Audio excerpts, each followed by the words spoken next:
Hey everybody, another video with John with Just Sports with John, and I'm going to talk about this article that I posted on Facebook about how the article is talking about how Draymond Green has changed the NBA, and it says just as much as Stephen Curry, but I'm not going to focus so much on the Stephen Curry part as I'm going to focus on what it talks about how Draymond Green changed the NBA, and it goes on to talk about how at the five position, or formerly known as the center position in the NBA, how he has changed it and how it allowed the Warriors to really be dominant and so forth and so on. But I can't totally disagree with the article, and I'll tell you why.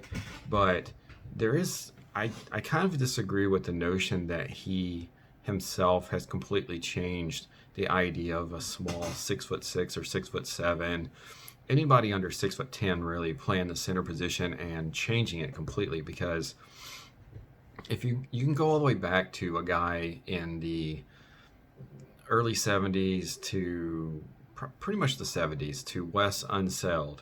Now, I didn't really get to see him too much as a fan because he was a little before my time, but having gone back and looked at videos, this guy, I mean, pretty much playing power forward, center position, or the 4 or the 5, and what they would call today's NBA.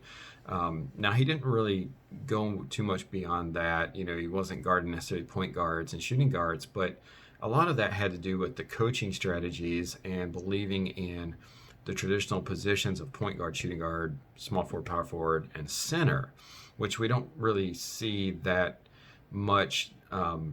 We don't see coaches sticking to that as much now. It's kind of like whatever the five guys can do. Today's basketball is a little bit more of role playing, really, than it is position basketball. But trying not to get too far into that, just mainly talking about the players here. So, you know, Wes Unseld was kind of that first, in my opinion, the first really real 5/big guy that changed that into people's mind. Like he actually rebounded well, defended bigs well, block shots, all that kind of stuff really well. What you want a lot of it out of your 5 position.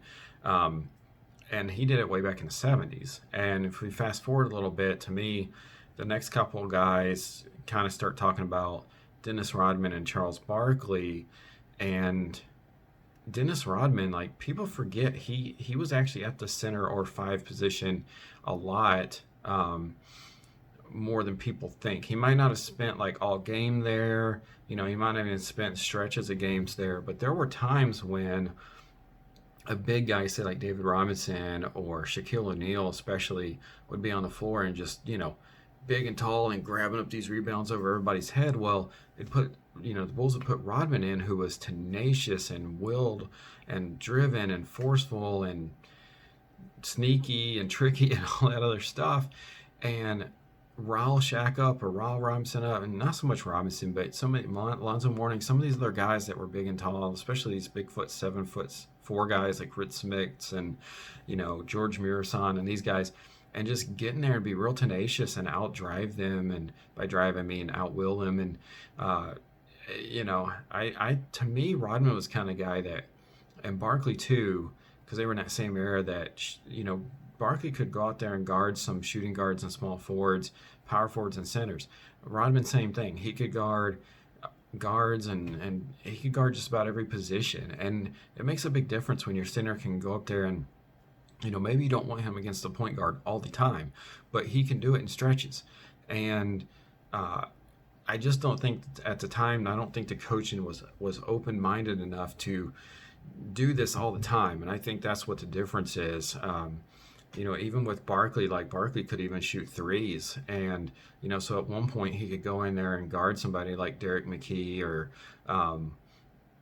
you know, even Shaq to a certain extent, or Olajuwon or Robinson, or, you know, a lot of these power forwards, and get the job done enough, and then step out and shoot a 3 and drag these guys out, opening up the rebounding on the offensive end. So I don't, you know, even though these guys weren't used as much as Draymond Green is at the 5, I think these guys kind of paved the way to show these general managers, like, I can get 3-point shooting, I can get a little bit of speed and hustle and play more small ball, it just wasn't as an open-minded concept back then. One of the biggest names that come in my mind for this, and people forget because their team just didn't excel much in the playoffs, was Larry Johnson. Was when he was with the Charlotte Hornets, there was times when they took Alonzo Mourning out and put Larry Johnson in it, he was playing a 5 position, and then he step out and shoot a 3. That's a huge ordeal.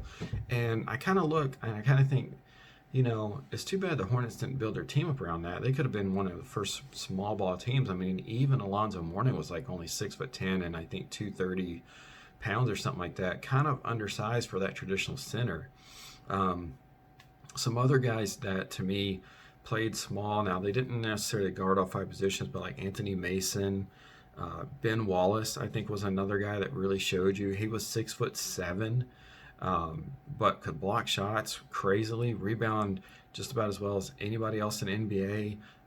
Could definitely guard 3 positions. I don't think he ever spent too much time guarding guards, but nonetheless, Chris Webber was a guy that could guard pretty much 4 positions, maybe 5.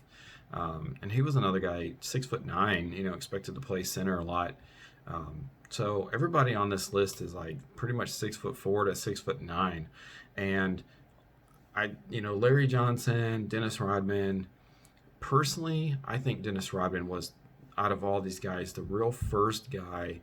Maybe Barkley and Johnson a little bit in there as well, that were the first guys that really showed you what this could be like in the NBA. And I think maybe not opened up some of those general managers' minds at the time, but some of these other guys that were working in personnel departments and scouting departments, I think, started getting this idea like, I don't have to have a 6'10", 6'11", 6 foot or 7 foot guy and above necessarily. I need a guy who's tenacious, who's a hard worker, who's got some speed and tenacity to play for rebounds, loose balls, block shots, hard grinding defense.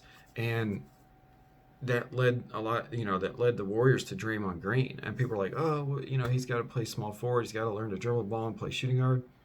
He already had a 3-point shot. He just needs open threes. He just, needs to be, the main thing is he just needs to keep being tenacious and keep being strong-willed and all that. The one thing I will give Draymond Green is that he's probably the most athletic out of all these guys I've mentioned. Larry Johnson was very athletic too, but in terms of athleticism and strength and determination, I think, and probably Dennis Rodman would be right up there too. But Green, I think, has the most drive in playing the 5 at that size that I've seen, and I think too it helped that he was, eventually that's what they groomed him to be, is that 5 at that position and that mentality, and he's kind of already had a mentality, so it just helped out. But anyway, so that's my take on it. Like I said, I see where that article is going, and I don't fully disagree with it, but I don't necessarily think that he changed it. I think the thing that he changed was that, he shows that the NBA can be more role playing than it is position. And if I'll give him one thing, it's that he's going to fuel probably a whole nother generation of small ball. I mean, the Rockets are pretty much doing it with some of their guys, but he showed kind of the blueprint and total package of what you need on a full-time basis. But I think these other guys I mentioned paved the way for it. So that's my take on it. You guys have a great one, and don't forget to subscribe and like the video. Thanks. Bye.